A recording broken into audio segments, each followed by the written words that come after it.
Hello and welcome to the Principles of Exercise and Fitness and how it relates to massage therapy. It's important to understand the principles of exercise and fitness in relation to our clients. We aren't directly programming exercises for skill and fitness for our clients, but it's important to have an understanding of what they might be doing outside of our massage sessions, including whether it's going to the gym or other types of exercise. And it can impact in terms of our treatment and how we treat our clients, but also in terms of how they're healing and how they are improving from treatment to treatment. This online learning it will coincide with your theory handbook for the Principles of Health and Fitness section, and we will cover the benefits of an active, healthy lifestyle, the effects of exercise, the components and the principles of fitness, and lastly, understanding the importance of healthy eating. The benefits of an active, healthy lifestyle.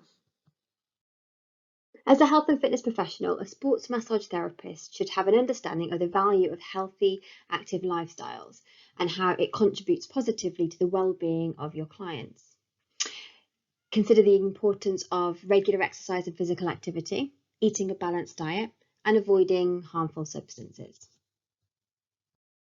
And there are many benefits to leading an active and healthy lifestyle, beginning with increased fitness, body composition changes, so maintaining a leaner body composition potentially, increased flexibility, better cardiovascular efficiency. It helps relieve stress and aggression, and an overall positive feeling of well-being and improved self-esteem. The health benefits of exercise. In massage therapy, it's important to understand the benefits of regular exercise for our clients when we're recommending that they go to the gym or take part in other activities. And I'm not going to read every single slide and the percentage for you here, but the main thing I want you to think about is that the risk of exercise against metabolic diseases such as type 2 diabetes, cancers, osteoarthritis is quite astonishing. And if we can portray this to our clients about the benefits exercise can create in terms of how they're moving and how their feeling is going to be improved, but also their risk of having these metabolic diseases does decrease quite dramatically. The effects of exercise on the body. Here are the short-term effects of exercise on the body. The first one is there is increased activity within the nervous system to control the various changes taking place. Heart rate, blood flow, oxygen uptake, cardiac output and stroke volume all increase. Blood vessels dilate. Concentration of CO2, so carbon dioxide in the blood increases, which then increases breathing rate. Muscle temperature and overall core body temperature increases. Levels of lactic acid in the blood rise, which may cause a burning or aching sensation within the muscles. Blood pressure increases, so systolic pressure rises and diastolic pressure stays the same. And then joints become more mobile due to the increased flow and viscosity of the synovial fluid. And here are the long-term effects of exercise on the body.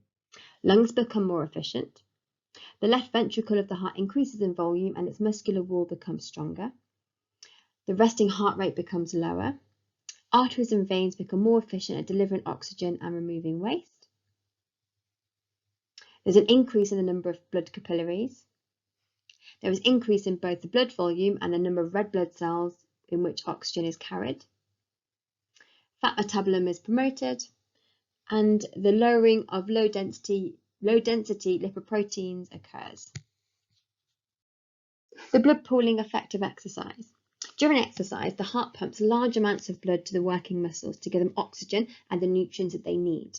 The skeletal muscles contract, which compresses vessels, forcing blood centrally and supplementing that venous return, which is where the blood flow returns back to the heart.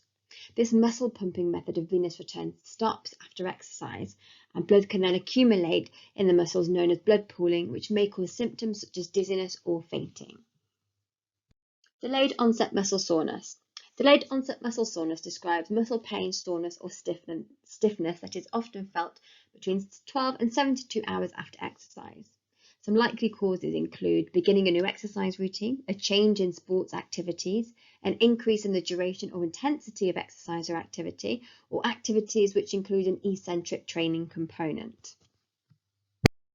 Since the early 20th century, DOMS was thought to have been caused by a buildup of lactic acid within the muscles that happens during strenuous workouts where the body's oxygen supply has been depleted.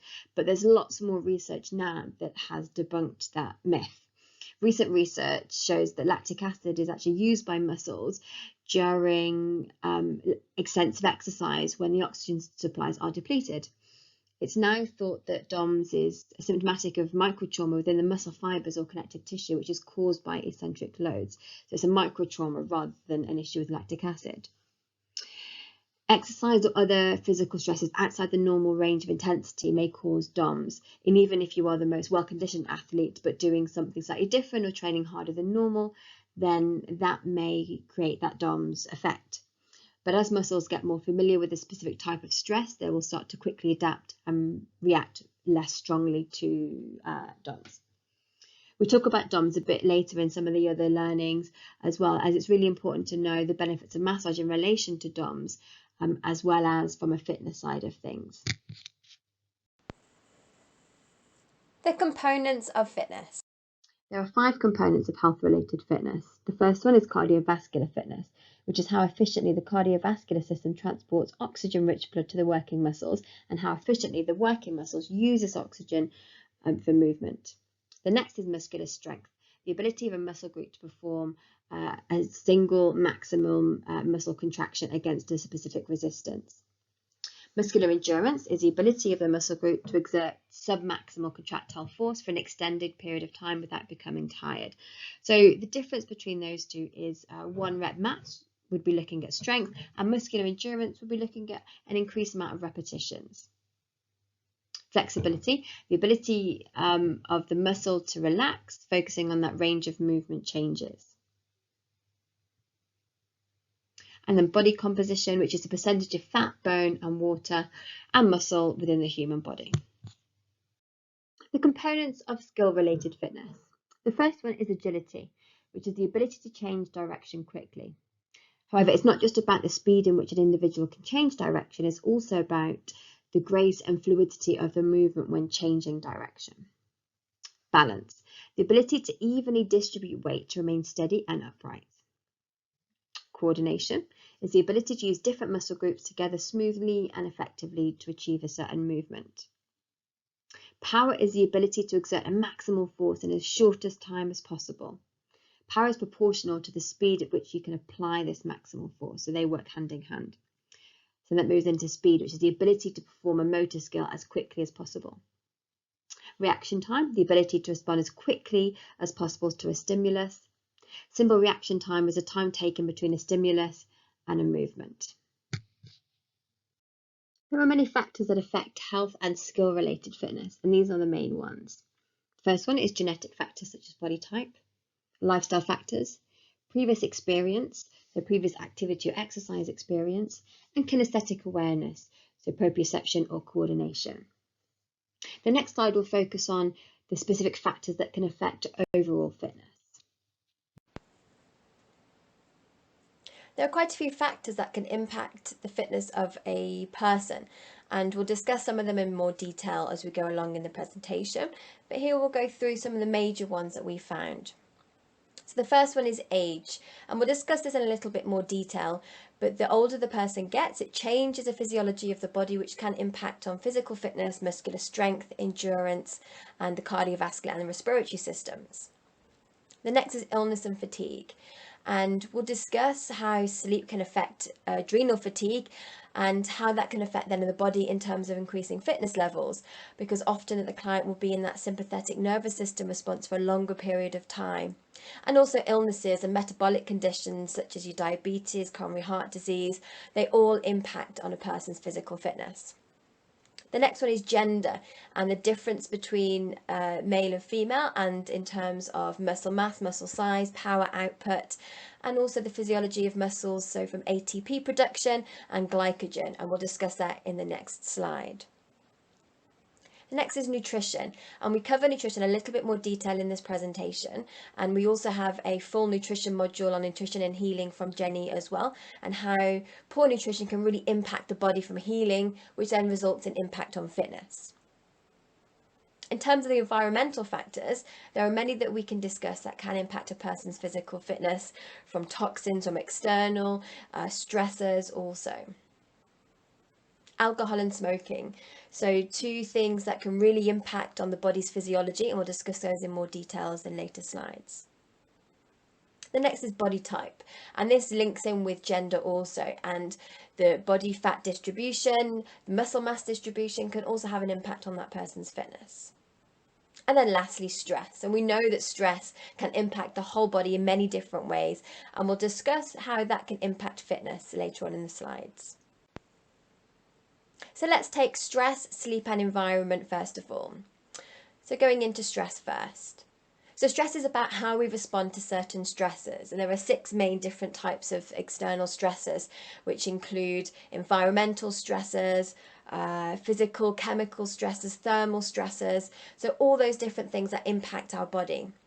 And our response to stress, you either have your parasympathetic or your nervous system response, and having too much sympathetic nervous system activity can depress the immune system, it decreases growth and repair of tissues, which then can lead to fatigue. Next is sleep. And from a sleep perspective, our natural sleep cycle should be from 10 p.m. to 6 a.m. for the physical and the psychological repair. So between 10 and 2 a.m., that's about the physical repair, so repair to the tissues and the systems. And then from 2 a.m. to 6 a.m., that's where the psychological repair happens. So when we have not enough sleep, that can lead to different issues if you're not getting the physical repair early on in the sleep cycle, or the psychological repair later on in the sleep cycle. And that can lead to things and conditions such as adrenal fatigue and an increase of stress. And lastly, environment. And environment encompasses everything. It's a huge topic, but it can really impact our fitness levels. So looking at someone's lifestyle, which incorporates their stress, their sleep, their nutrition, hydration, activity, from toxins, from things that we take in through the air that we breathe in, but also from the foods that we eat, such as foods that are maybe that are grown in with pesticides, plastics, all those different toxins that we have to metabolize and expel throughout the body. And then also electrical products that give off those electromagnetic waves and can also impact our stress and our sleep cycles. And then looking at age and gender. And there's lots of research about age and gender and the effects that can have on the person's physical fitness. So looking at age to start with. So as a person ages, the muscular strength and endurance decreases, and that might be due to the decrease in the amount of mitochondria in aging muscles, but also there's also changes in the heart physiology. The physiology of the heart also changes shape, but it can decrease in maximal heart rate also. So there is a definite decline in with age in terms of strength, endurance and cardiovascular fitness. And into gender. And some studies have shown that women have less strength potential than men because of the decrease in muscle mass that women have compared to men. But actually the potential of strength is the same in both body types. What men have is an increased ATP depletion and glycogen depletion in exercise, which requires a bit more rest between activities compared to women.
The principles of fitness. For training to be effective, there are certain principles that should be followed. The first one is specificity, which is where training should be relevant and appropriate to the target outcome. So using it as an example, as a marathon runner within fitness, if you are training towards a marathon or you're supporting a client that's training towards a marathon, then their training should be specific to the goal that they're trying to achieve. So it might be interval types of training if they're trying to increase the speed in which they are running. It might be strength related work that's directly targeting muscles to build strength and endurance for marathon training. The next is overload, which is where fitness can only be improved and developed by exercising more than usual. So this might be the frequency that someone exercises. So in order to create an overload, they might need to achieve more training sessions over the course of a week, or increase the amount of exercises within that training session to create that overload. The next one is progression, and that's about starting slowly and gradually increasing the amount of exercise that someone is doing. So it's increasing the amount of repetitions, increasing the amount of training sessions, but also maintaining overload. So they both go hand in hand. Next is reversibility, which means that any adaptation that occurs as a result of training will be reversed when exercise ceases. So it's important to continue and keep progressing with exercise. And there's a caveat with that when it comes to rest times for training as well. Adaptation. This is how the body adapts to exercise and movement, and it links again with overload and progression, as the body and the tissues can only adapt when there is the right amount of overload and stimulus occurring. Next is individuality. The training should be individual to that particular client. And then lastly, recovery. Recovery time for training is required after to create the adaptations required, and that includes rest sessions after sets, but also rest breaks within a training schedule. We can also consider these principles when we are recommending home care exercises for our clients, which we talk about on the live learning days in weekend 4. As an example, when it comes to specificity, we want to make sure that the exercises are specific for that client to achieve that goal. So as an example, if the client is experiencing lower back pain when they're bending forwards, then the exercises we want them to do is to be able to help improve that movement, but also reducing pain within that range of movement.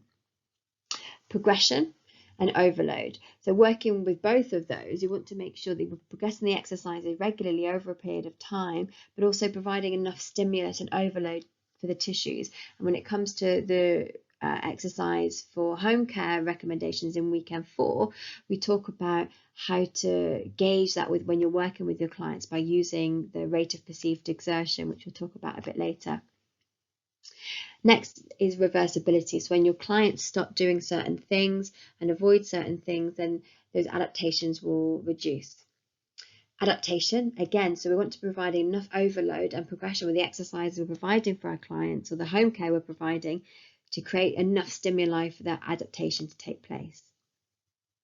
Individuality. Now that's really important that we're focusing on exercises specific for that particular client and not just giving them a piece of paper with the same exercises for every type of client with lower back pain, as an example. Recovery. Now this might be slightly different when you're working with a client that is experiencing some lower back pain, as an example, and they might not need rest and recovery. They might need more active recovery and different types of movement to help them achieve their goal. The signs and symptoms of overtraining. In sports massage, you may not see this when it comes to recommending home care exercises for your clients, but what you may see is clients coming in for sports massage that are training for a particular event that may be showing symptoms of overtraining. And it's important to be aware of those signs and symptoms to be able to support your client as much as possible. So the first one is lack of results. So if the training was something specific and nothing's really happening, that could be a sign that they're training too much. If they're feeling lethargic or they're decreasing in motivation, mental health changes, so some depression or irritability, they may find concentrating difficult, they may be falling ill more often, more susceptible to colds, and if they're aware of their morning pulse, it might be slightly higher than normal. So those are just some of the signs and symptoms. And if you do suspect a client may be overtraining, it's important to have a conversation with them about their training schedule. But if they're working with a strength and conditioning trainer or a coach, then it might be worth getting them to have a chat with them, or you can link and connect with them and have a chat with them about their overtraining that may be happening. The next section is on healthy eating under the topic Understanding the Importance of Healthy Eating. This forms as part of Principles of Health and Fitness, but we also talk about nutrition in a bit more detail within the Nutrition for Sports Massage module. So this is just an overview as part of your sports massage theory. What are macronutrients? So macronutrients are the nutrients that provide the human body with energy and have lots of important roles to support the body with. There are three main macronutrients: fats, carbohydrates, and proteins.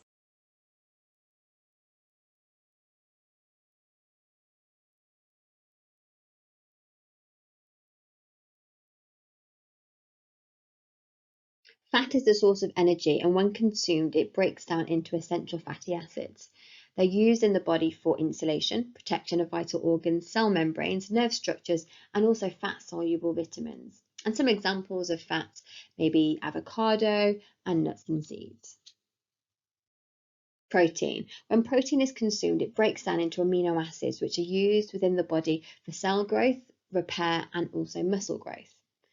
When carbohydrate supplies are limited within the body, then protein can also be used as a source of energy. And some examples are fish, meat, eggs, and legumes as well.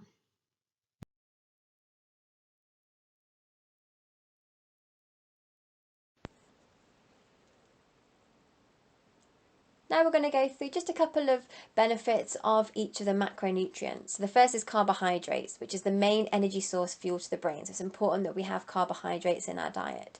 It comes from starchy and sugary carbohydrates. So you can get carbohydrates from vegetable sources, but also from starchy and sugary foods such as breads, pastas, and cakes and things like that. So when we're chatting to our clients about our carbohydrates, we want to find out where they're getting their carbohydrates from. Next is fats, and fats provide insulation, cushioning and protection, but also hormone balance, and they come in saturated and unsaturated fats. Unsaturated are things such as coconut oil, and saturated fats are things like fat from meat. And lastly, proteins. And protein is really important for the growth and repair of the body's tissue, so really important in growth and repair of muscles after exercise. 1 gram of protein provides 4 calories. In a nutrition, it's important to have a good balance of all three, but we will cover this later on in the nutrition module. What is a micronutrient? Micronutrients are vitamins and minerals and are only required in small quantities within the body. However, they are vital for development, disease prevention and well-being, so it's an important part of nutrition. Some of the functions of vitamins and minerals are helping the body to release energy from food, regulating cell function, serving as building blocks for cells and organs, helping maintain healthy teeth and bones, aiding in muscle function, helping with vision, transporting oxygen within red blood cells, and regulating and maintaining water balance. Vitamins are organic compounds that are found within living substances such as animal and plant tissue. They can be broken down by heat, air, or acid, and there are 2 types: water-soluble vitamins such as vitamin C and fat-soluble vitamins such as vitamin A. They're essential for the body to function effectively for growth, energy, avoiding disease, and overall well-being. Minerals are non-organic compounds found within food that are essential for growth and health. There are 2 types: trace and macro minerals. They act as a catalyst for essential chemical reactions within the body, so again, an important part of nutrition. And here is a table going through some of the common dietary sources for macro and micronutrients, which is also within your handbook. So it looks at the main types of food, so grains, fruits and vegetables, dairy, meat and protein, and then fats. So some examples for grains are bread and pastas, dairy, milk, yogurt and cheeses, meat and protein, so fish, nuts, dried beans and eggs as other examples, and then fats. So here we've got saturated and trans fats, so cakes, biscuits and pastries and things like that. And it gives you a little bit of benefits to all of those as well within the table. Next, we're going to move into discussing the importance of adequate hydration. So the functions of water within the body include regulation of body temperature, maintaining blood plasma volume, removal of waste products, and moistening of the tissues and lubricant for areas such as the eyes, nose and mouth. So hydration is really important for the body to function overall. It also provides lubricant for the tissues within the muscle tissue as well, which is important for sports massage.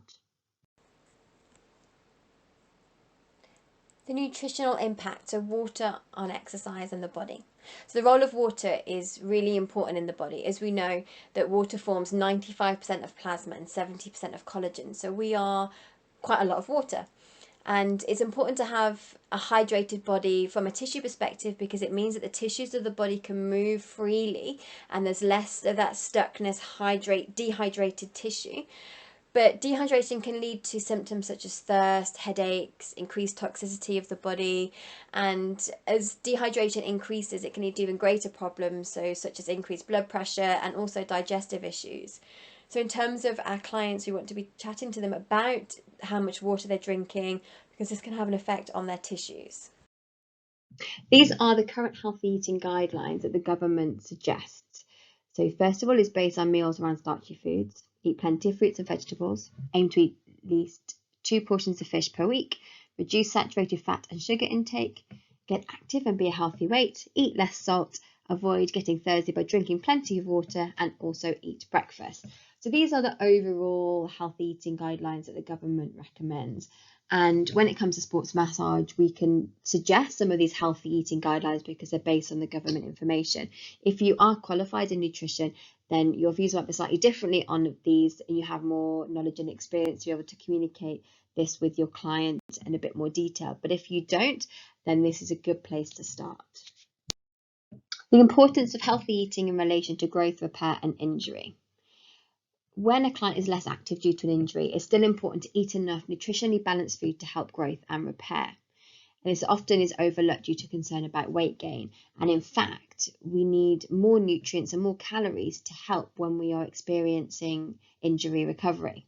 And we do cover this a lot more detail in the Nutrition for Sports Massage module, but it's worth being aware of this now, is actually that when an injury occurs, people need to eat enough balanced food and actually increase their calories to help with the growth and repair of new tissue. So how do the principles of health and fitness impact massage therapy and sports massage?